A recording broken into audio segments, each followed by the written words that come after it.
Hi, everybody. So today we had a guest in our podcast. She is the sleep director at Sleep Apnea Option, Stephanie Fryar.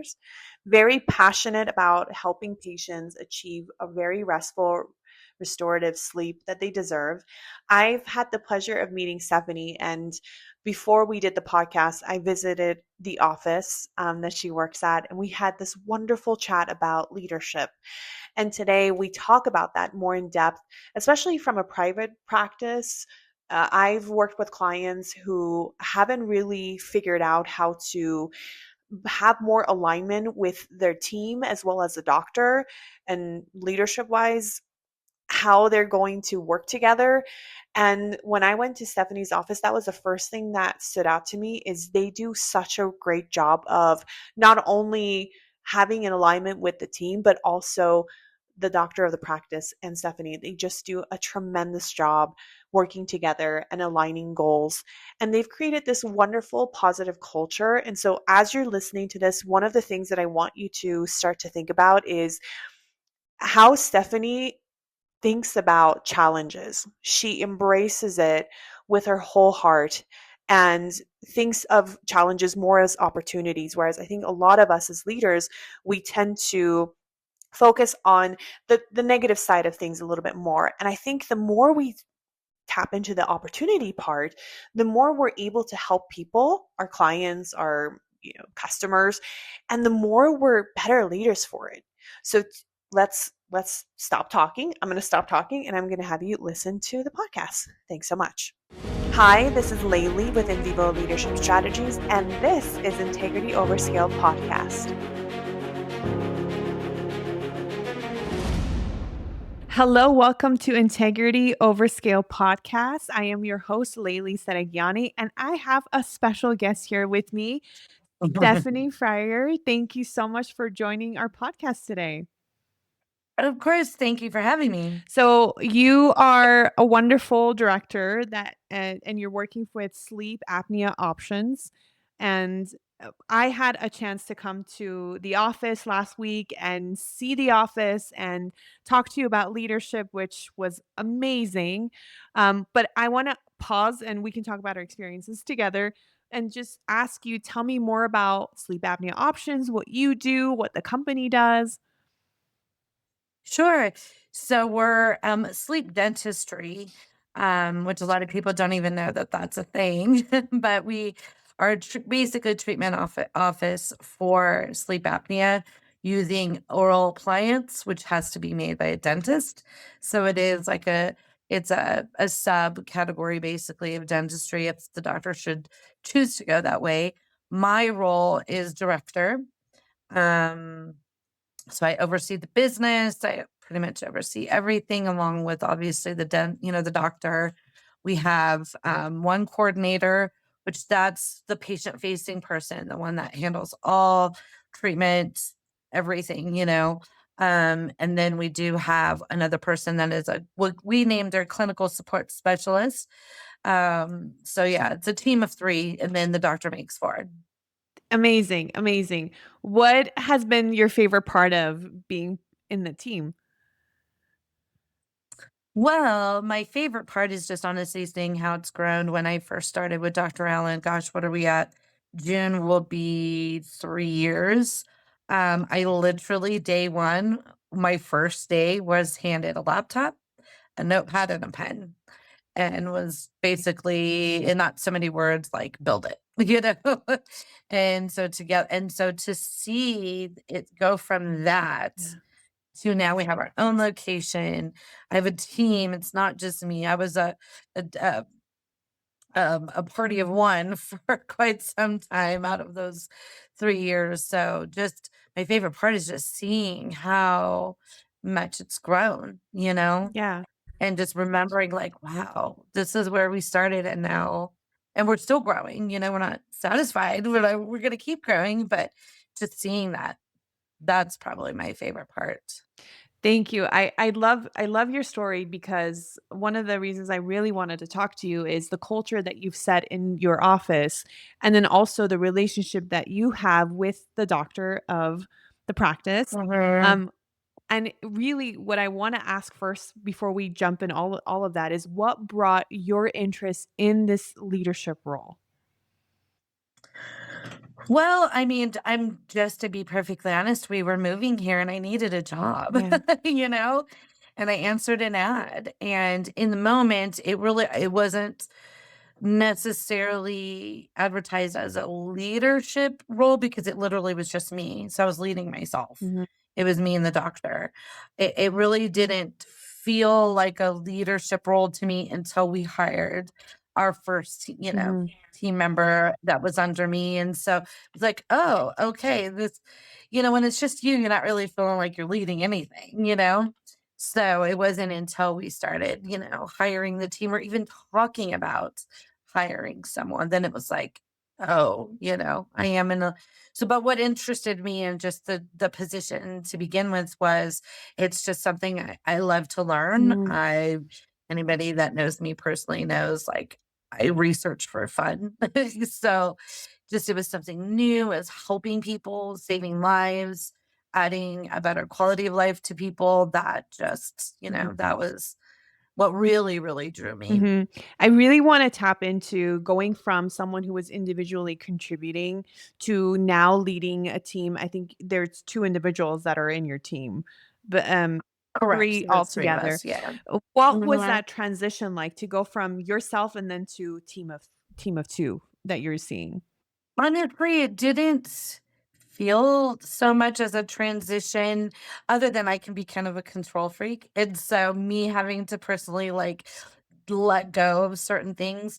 But I think it all boiled down to we hired the right Mhm, people. And so the transition was very easy. I was very trusting of their abilities, trusting of that our missions aligned, and our morals and ethics aligned. So it was really easy to say, okay, I'm going to hand this over to you, and this is going to become one of your duties or something or your area. We just got along. All of us just immediately got along right away. So I think that transition was easy because we hired the right people. I think if there was, some differences or we weren't aligned, maybe there would have been more bumps and hiccups in that transition. But it was smooth, honestly. It was very smooth. You said hiring the right people. I really wanna tap into that because I think a lot of leaders have a hard time finding those people. So what Mhm. brought you success in finding the rights? Well, my philosophy Mhm, was so because this is a very niche industry to begin with. The we were never going to find somebody that had experience in it. Like it's a very small, community of people. So I wasn't really so much worried about things from a skill set. My thing was personality. I can teach sleep apnea. I can mm, teach what we do as long as they come across and carry themselves as teachable and intelligent people that can learn. I don't necessarily nor want really anyone to come in with their own experience because a lot of times they come in with bad habits too. mhm, I was more focused on are we going to get along? mhm, And at the time, our first hire was our clinical support specialist, and in that time, we were just sharing. Her and I were going to be sharing this little bitty space, and I'm sure you've heard the saying, 2 women in the same kitchen. So, my thinking is I'm gonna be with someone that and in healthcare, typically it is female. I was obviously not looking, I would never, just look for females or something, but I knew chances are, that it would probably be someone that's female, but I knew we were gonna be sharing a very small space. mhm, So, we had to get along. mhm, Like, I could teach her the job, I just wanted to make sure we got along, and then we kinda carried that same thought process when we hired our 2nd team member. It's really are our personalities gonna click and mesh, mhm, I think that's where people in my experience, on both sides, I think that's where people go wrong is they focus so much on the resume and the skills and the technical part of it that they completely overlook am I going to like this person? Are we going to have something to talk about when we're on lunch together? Mhm. Or, do our philosophies align? Are our goals the same? So it's not always about the technical. And sometimes, even like I said, hiring somebody that has all the skills or all the experience isn't always a good thing, because again, we do the things the way we do things. And if they had all worked at a different office or in this, arena somewhere else, they may have a hard time doing things the way we do Yeah. it. So I don't necessarily care about experience. You're I just want to know, are we going to get along? Yeah, I love that because you're focusing on, hey, from an emotional intelligence piece, how is this team going to work well together rather than, well, this person has this technical skill, so they're going to be really good at this job, and then you bring them on Yeah. board and it's like, nope, they can do the job. Oil and water. Yeah. Yeah. I didn't want an oil and water situation, and so I wanted to make sure, like, are we gonna, like, wanna hang out after work? Like, I want somebody that, I would want to, whether we do or not, I don't know, but that I would, want to hang out with, wanna go to lunch with, want to have a conversation with. You're with your coworkers, no matter what position you're in, leadership or not, you're with your coworkers more than you are with your family at home. Yeah. You add up the amount of hours on a week. So, do you wanna be miserable in those 40 plus hours? Or do you wanna actually, enjoy going to work and enjoy the people you work with? Well, I also had a chance to sit with you, as I mentioned last week, and get to know two really great dynamics that you bring in with your interaction. One is your team, which has been People. great. Um, and then the other one is with the doctor of practice. So I love Mhm. to hear also your interaction together and how that relationship, professionally, of course, speaking, has become so great and has thrived. Right from the beginning, we clicked, and his wife works with him also on his in his dental practice. Her and I clicked right away. We come from very different backgrounds, and we, in a lot of things, have different, views, and but we're able to see past that and just see each other as people, and we get along great. And I've always believed, even outside of work, that the way to know if you really truly know a person or get along with them is to travel with them, Mm. right? And because we go to a lot of conferences throughout the year, we, right from the beginning, started traveling together 3, 4 times a year, and we have a blast. And so I knew right away, like, okay, we're gonna get along. Like, we didn't want to murder each other yet while we're traveling. But we get along, we have the same drive, the same mission. We all come from a place of, we really truly, what matters is the patients and helping them, and, adding to their quality of life. That is our and that so anything else, can be sorted out. We can talk about it, as long as at the core, it's our patients. That's what matters. And that was clear, I think, almost from the interview. Like, I was so excited after the interview. I felt really good about it. I felt really at ease and good, with him. Mhm. So I wanted this job, like, right away. I knew I gotta be there. So he had already put a like basics of what this position was going to be like in your first interview. So you had a really great idea of what you were walking into. Well, I mean, yes and no. He knew what his long-term goal was, Mhm. and it is what it was then and what it is now. Like, it's unrecognizable and even different than what I imagined it to be. We were just talking before this podcast. We have a weekly meeting, and we were just talking about how the one thing I like about the dynamic of our office is we do meet every week, and we do talk about things. And so we're constantly learning where our weaknesses are, learning where our, areas of improvement need to be. And we're not ashamed to say that we have those areas, and we just dive right in. All of us as a team, let's fix this, let's tweak that, let's improve upon this. So I can't say this is exactly how I pictured it, because it's forever and constantly changing, Mhm. So, but he had a clear goal in terms of, I want someone, I'm going to hire someone that wants to grow, that wants to not just grow personally, but grow the company and the business, and has those same values, and but that he trusted to say, here's keys to the kingdom, let's do this. So, and I just knew right away, and he says, that he felt that way too. And obviously, because I'm here 3 years later. I really like that dynamic because, Stephanie, this is something I shared with you last week. I don't see that quite a lot when I've done consulting with medical practices or private practices. Usually that relationship is kind of forced. So it's amazing that you have that core mission the same together and you align together. That's usually very rare in practices. So I wanted to say Yeah. congratulations to you both on that. Great.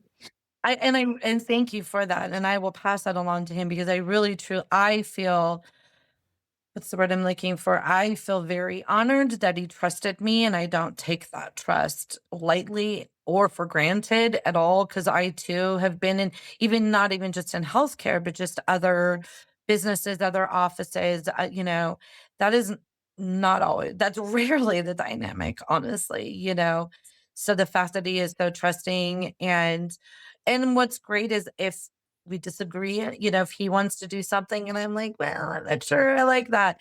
We communicate well, but at the end of the day, I think it's all a respect thing too. He respects me, I respect him. And so I think that's really the core of where it's at. This is very awesome. So now I want to shift this conversation a little bit more to something that is, I think, a very sensitive topic for all of us to talk about, and it's having a lot of women in the room Mhm. working together. And Yeah. your office is fantastic with that. And I want to say this to the listeners. I think I'm very against thinking like all women in the room are going to cause drama. Not at all. I think it's what culture you put in, the leadership growth that Mhm. you have and the leadership development that you give to your people. Can you talk more about how you've navigated that culture and kind of embrace the fact that most are women now in the office? Mhm.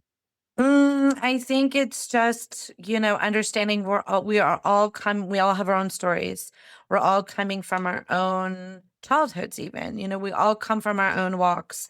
One is not wrong, one is not right. It's just different. And so one thing that I instituted very quickly, even just when we hired the one, was once a month I took her out to lunch. Mm. And I hoped that it wasn't a talk shop lunch, but sometimes, naturally it becomes that. But it was more of just, as I see you as a person, you see me as a person, and we just talked and ate lunch, and it was once a month. And then when we hired the next person and, brought her into the fold as well. And I just thought that that was gonna be important so we could bond as people, and that I didn't, yes, I have a title. Yes, I have some authority in decision making or whatever in the daily, but at the end of the day, I'm just a person, no different than them. And so I wanted to set that right away, but I also wanted to have that open door that if there was some emotions Mhm. or if there was some issues or things that they wanted to talk about, that my door's always open and they trusted that they could come and talk to me. And I thought the best way to do that is just to us get to know each other. And so that was something I instituted right from the beginning. But it also helps me because now I've gotten to know them and I know what makes them tick and what their quirks are. And so how I approach one is very different than how I approach the other one because I know them as people. And I think that's where you have to establish it right from the beginning is titles and all of that. Yes, while they matter, we're all just people. And let's start there. Let's start from there, you know? Yeah. And I love that because you're giving attention to each person. You're getting to know them as a Mhm. human being. You're practicing empathy. And it reminds me of practicing authentic leadership is that you're genuinely yourself, they're generally themselves, and you're embracing the people side of authenticity and you're doing a very good job of that. So well done.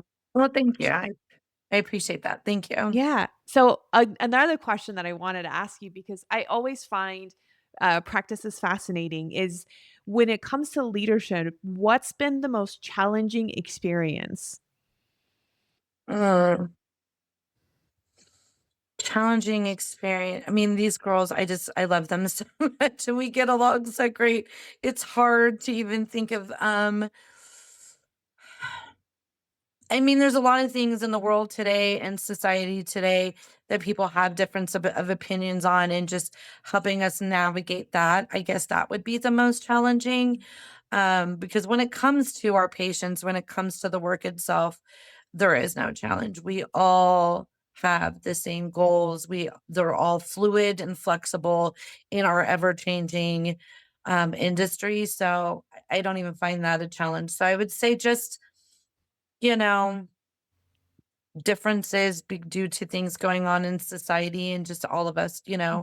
remembering to respect each other. But yeah, I would say that's probably been the biggest challenge. That makes But even then, it's not a couple of hiccups here and there, but overall, like we love each other, we care about each other. So at the end of the day, that's where we all come from in everything we do. You remind me that most of our challenges are within ourselves, that we have these internal battles with our perceptions and the way we do things. Mhm. And part of your story that I resonate with, because I'm probably going through the same thing now with the growth pain and building this firm, is you shared you were like a laptop in, here you go, let's build that business. Yeah. um, Yeah. what was that experience like for you to, like, bring it to exactly where you are today? Well, I love a challenge, so it was really challenge accepted, That's just kind of my personality, but and like I said, I love to learn and I love to research. So in the beginning, it was exciting. I wouldn't even call it challenging because it was a totally new world, a new part of dentistry that I'd never even heard of before. He was and still is a part of a wonderful organization that had a plethora videos and talks and different things for me to learn from. So it wasn't even a challenge finding the information. It was honestly, the challenge was kind of reining myself in because I was very much like, okay, we should do this and we should do that and let's try this. And like I wanted to do everything all at once, you know, and just okay, take a breath. Like it will come, let's do it one step at a time. So I think that was honestly my big challenge is not just overwhelming myself in the beginning, of wanting to grow too big right out the gates, Mhm. and just everything in its time. Yeah. With your story, I also resonated with another friend of mine who's building his business, and he has the same mentality where things like that, they don't come from fear. When he sees challenges, he takes it as like, "Oh my god, this is a good opportunity. I'm going to do this. I'm going to do that." And it really drives him and drives his energy. And your story totally has that, where I can see from a leadership perspective, you just embrace the uncomfortable. And I think that's what has Mhm. been such a great, unique part of your story, is you didn't back away from something that's scary. You just embraced it and said, I am so excited to learn and to grow and to do things, rather than like, oh my God, we're going to have to make money. Oh my God, we're going to have to do this. Oh my God, we're going to have to do that. So we heard some of the challenges. Now I wanna hear what's the most rewarding. Oh my gosh. So I think it was growing into our own space. So originally we worked and operated outside or from his dental practice.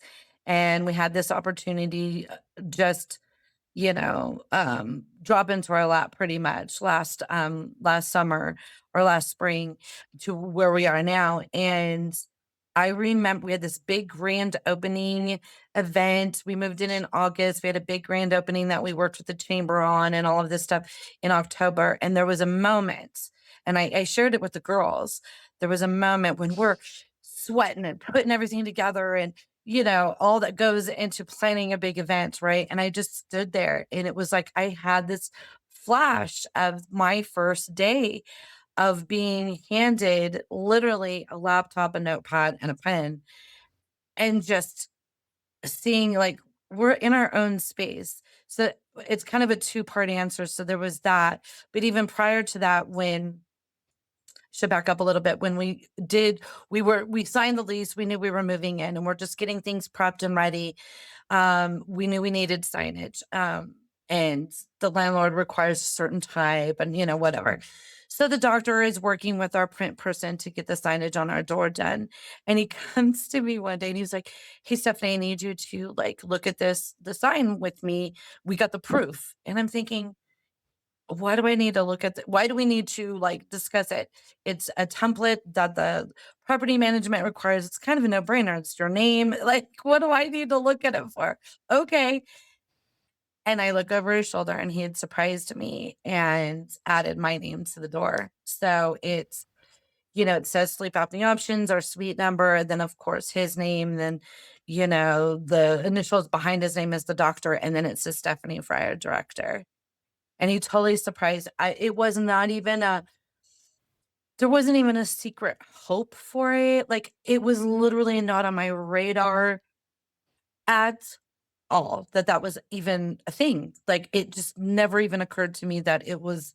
So I just stood there like, I have my name on the door. Like, so that, and then the grand opening and getting ready and just seeing like how far we came, that was just, it still blows my mind. Like, I still sometimes just look at everything like, wow, I'm proud, but I'm humbled by it too, and I don't take it for granted at all. So yeah, that's probably been the most rewarding, is just seeing, and I think in a pretty quick time, we haven't even hit 3 years. So I think even the timeline of when we did it, I'm pretty proud of us. What a beautiful story about both of you practicing humility, him putting your name on there and you thinking like, what are you trying to get me to do? And you don't even think that that would be a possibility of it happening. I'm like, "Dude, why do I need to approve something? Like, just click prove." Like, I was like, "What are but he was trying to, like, get me, he's trying to surprise me and get me over here, and I'm just like, "Okay, fine." Eh, And then I just stood there like, "Wow." Yeah. Yeah. Never had my name on a door of anything. It's beautiful. I love that story. And knowing the things that you know now with leadership, because I also know Mhm. you have other career experiences and paths too. So I want to ask you, let's say you have a mentor, that you have someone that you need to Mhm. mentor. What would you advise them knowing what you know about leadership today? So if I was mentoring someone, is that what you're asking? Mhm. What would I advise them? Honestly, just be open. Yes, our particular industry is constantly changing. You have to be fluid. There's no way anybody in this industry can be one of those like stuck in their ways, but I don't think you should be that way in any industry. Is just be open, Mhm. open to change, open to new ideas, open to the fact that maybe your way isn't the best way, and that's okay. Mhm. That's not wrong. It doesn't make you less than. It just, so I think the more open you are and the more open you are to learning, to, change. Yeah, I don't you can't go wrong. I don't see how you can go wrong? Yeah.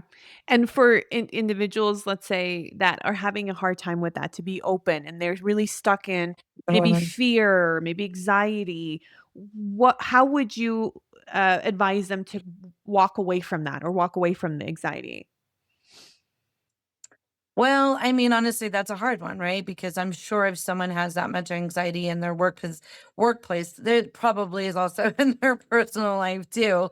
And so I can't fix it all, right? But I would definitely, if there was someone, and that's not been my experience yet, but off the top of my head, if I did have somewhere where I could really sense that and see that, I struggle with anxiety personally. So I could, first of all, have the empathy of understanding where they come from. And second of all, is most of the time people with that kind of anxiety just want to be seen. and just want to be heard. And that really, I think, is where a lot of it comes from. So I think my first step would be just to sit down and have a conversation and, what's going on? Where is this anxiety coming from? How can we work on this together?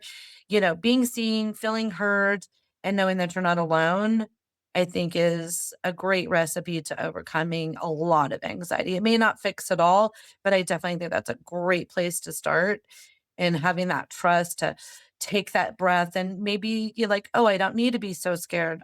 She's on my team. Mhm. We are a team."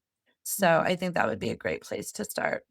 I love that. And then let's say if you're on the other side of the spectrum that you think you can handle all of this, how how would you maybe practice humility a little bit more in your leadership? Well, I hope that I do anyway. Even when we have our weekly meetings I and we talk, I see, let's say we're talking about things that I see like we could do a little better on, or we need to not do this or whatever. I include myself in all of it. I do not set me apart or above anything. Mhm. And I have the humility and the ability to say, I too can do better in this. I am not singling anybody out. I'm not above reproach. I am not above, it's not a do as I say, not as I do scenario. Yeah, And so that you have to start there is it can never be a do as I say, not as I do. That is, you know, not a good place to start from. So you have to include yourself and be honest and open and say, yeah, I tend to do that too. So let's work on this together. Let's fix this together, you know. So absolutely. that's where I come from it. So I feel like I have that humility, already. I not saying I'm not, I couldn't do more, but I try very, very hard to make sure the team knows that you know, I may have my name on the door, but I make mistakes too, and I own them. Accountability. I can kind of vouch for that just a tiny bit. Just seeing you in your office and how you interact with the rest of the team has been phenomenal. And you also have such a positive personality. You see things Oh, optimistically, and I think that's what's maybe missing sometimes in leadership. I mean, to your point, you come from a level where you want to understand other people rather than my way is the right way. So I think those are mhm. amazing ways to practice what you're doing, and you're doing a very good job of that. Thank you, I appreciate that. My last question for you is how has your leadership shaped who you are? Oh, gosh, how much time do you have? All You the may need time a for part you. 2 or All part the time 3. for you. Oh, so I have to say I was thinking actually after we met and had that, and I went home and I was sharing it with my husband and just kind of reflecting and also preparing for today. I realized that I have even changed in my personal life too. Mm, And so it has really informed who I've become, as a human. And it's given me a voice too. Like there were areas in my personal life where I didn't always feel like I had a voice. And I think by making my team feel so comfortable in having their voice, it just by proxy and by, it gave me my voice, or just made me feel more confident in having a voice. So it definitely has changed who I am as a person in that way. And then just my patience, our patience, hearing their stories, and how it is. You can, wh- you know, you think your life is just, so hard, but there's always someone that's got it worse than you, right? And just hearing where these people come from and their struggles, even outside of sleep apnea, just, they get to know us and they talk about their lives, and like, oh wow, and just seeing how they've overcome things. So even that, just has made me more humble. It just made me realize, like, some days, like, my life ain't that bad. Like, So, yeah, I mean, we all do it, right? We all mhm. have those moments. So sometimes we need a little wake up call, like, okay, pity party is over now. Let's move forward. I really appreciate that. I also want to share an artifact that you actually shared with a bunch of us a couple weeks ago. Can I go grab it? Is that okay? Yeah. Okay. Okay, so this was something really awesome. And I have to tell you, because sometimes when we give things like this out, we don't know what the person is going through, and the timing is just amazing. So I have Okay, this. I'm so curious now. My little brain is going Maybe I'll show crazy. it to you first. Oh, Okay, so for our listeners who, of course, you can't see this, I have a paper that Stephanie had given to a bunch of us that says, "What did I do before I went to bed?" And it says, "Tick off anything below that you did before you went to bed to help track what sleeping habits work for you." So it has all the days and the weeks, and then it has all the things that you may have done before you went to bed. I love this because it simplifies issues that I've experienced, and one of them being oh, use the phone. And that was something that I started to track, and I went, "Oh my God, Stephanie." all right. I mean, I'm not excited you were struggling, but I'm excited that it resonated. But all in that to I'm say, happy that it helped you. I mean, what you do matters, right? To something this small as Uh, you give a paper and you change someone's sleeping score from like a 75 to a 98 one night, right? Absolutely. And wow. it's not something that you reflect on, but just giving me the paper, it wasn't like, "Oh yeah, I should know better. I'm using the phone." It was more like, "Oh my God, I keep going to the phone before I fall asleep. How can I break that habit?" Less than like, "Well, I should know Mhm. better about this." So all that to say is this is something I want to share with my guests, and you're the first one. Leadership is not for the weak, and I'm so Yeah. glad that it chose you. So thank Oh you. my gosh, thank you.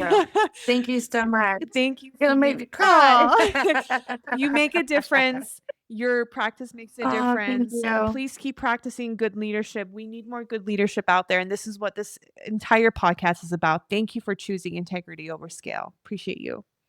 Oh, thank you, and thank you for having me, and yeah, I really, really appreciate it. Thank you. Of course. And going through that list and seeing if there's other things. Oh, 100% there is, but I'm a little scared to know. It's like, "Oh my God." Hey, I do it too. I catch myself doing it. It's like it's easy to fall into those traps. Absolutely, absolutely. Well, thank you so much. We will stop the podcast here. This is Integrity Over Scale. Live your life in vivo. And Stephanie, thank you so much for joining us today. You're very, very welcome. Thank you for having me.